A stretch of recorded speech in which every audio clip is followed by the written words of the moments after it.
Ташкент Сейкиге келіп қалдық. Осылай басталады. Мынаны қараңыздаршы. Нешінші этажға дейін? 55 ма, 57 ма, сондай этаж бар екен. Достар, Ташкентке қыдырып келсеңіздер, осындай фонтанды музыкамен көрге болады. Тура Дубайдағыдай қылып істеп берген, көштілеп, прям эмоцияға толы. Бұл жерге келу тегін, аралау тегін, тек ішіп жеу болмаса, біз 2 адамға сет қылып алғанбыз, 3000 теңгеге ғана шықты. Тамақ ішсеңіздер де болады. Бұл өзінің бір сағатпен, мысалы 8:30-да басталды, 9-ға дейін болды. 9-дан біз музейге кірдік. Бұл жерде музейде әртүрлісі бар. Жаңағы Ташкентті алақандағыдай көретіні бар. 80 мың сом, 50 мың сом деген сияқты біріктіріп қылып алсаңыздар кішкене арзандау түседі. Бүкіл әдемі жерлерін қызықтап, тегін аралауға мүмкіндік көп. Жаңадан ашылған Сеумун деген қалашық сияқтысы бар. Ол жерлерде тегін аралауға болады. Сол Magic City, Сеумун жақтан квартира алсаңызда да болады. Гостиница күніне 7000 теңгеден біз 2 қыз 14 мың, күніне 14 мыңға шықты да 2 койкамен.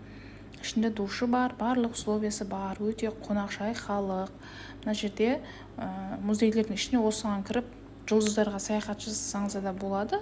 Бірақ енді маған бұл особо қызық болған жоқ. Что полярная звезда почти не меняет положение относительно горизонта.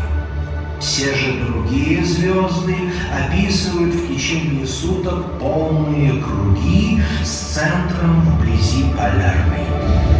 Общий центр этих дуг и кругов и есть Северный полюс мира.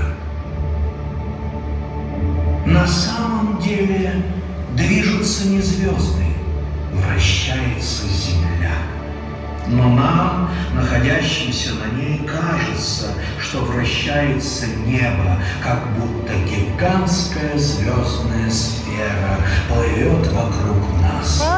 Древние греки так и считали. Звезды прикреплены к небесной сфере, окружающей Солнечную систему. Астрономы сохранили плаватели и Колумб, и капитан Кук, и полярный исследователь Георгий Седов. По высоте полярной звезды над горизонтом Седов определял широту своего корабля и расстояние до полюса, а долготу определяли по разности местного времени и времени Гринвичского меридиана. Давным-давно первобытные пастушеские племена подметили неизменность. Өздерінің елді ұсманларын қойыпты, ұқсамайды, бірақ Чарли Чаплин примерно ұқсайды. И мына кісіде бар пират. Сонымен мына жақта Роналдо мен Месси, алтын глобус. Ташкенттің осындай Венеция сияқты жерісі көбісі сұрап жатады. Телебашня көрінеді, вот Япон бағы дейді. Япон бағын көрейік.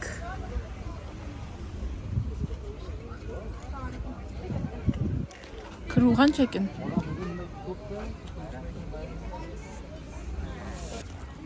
Өзбекстанның халқының 80% орамал тағады. Барлығы. Қыздары да, үлкендері де.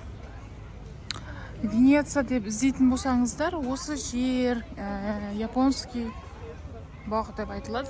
Соған келіңіздер. Специально Венеция деген жер жоқ. Кіру 30 мың сом. Баққа кіру 30 мың сом. Ары қарай не қолданасыз, ананы несіз бе, маған несіз бе, барлығы сол жерден төленеді.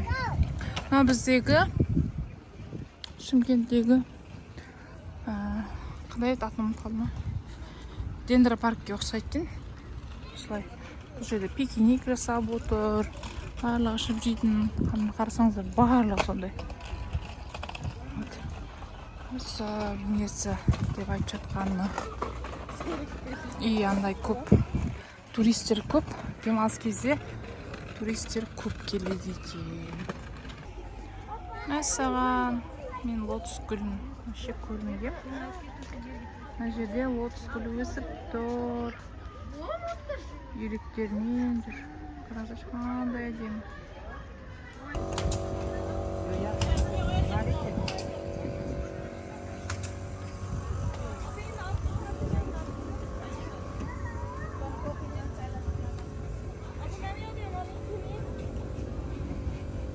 Біздің дендраған ұқсайды, е? Қайыққа міну 100 000 сом екен. Осылай.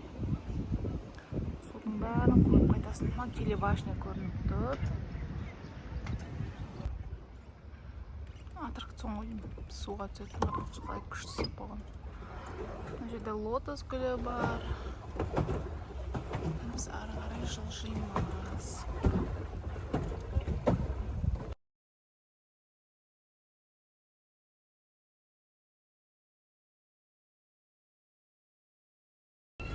Қараңыздаршы, сурет үшін әдемілеп осындай қайық жасап қойған. Күштілеп. Все, қайттық біз енді. Балықтардың түр түрі бар.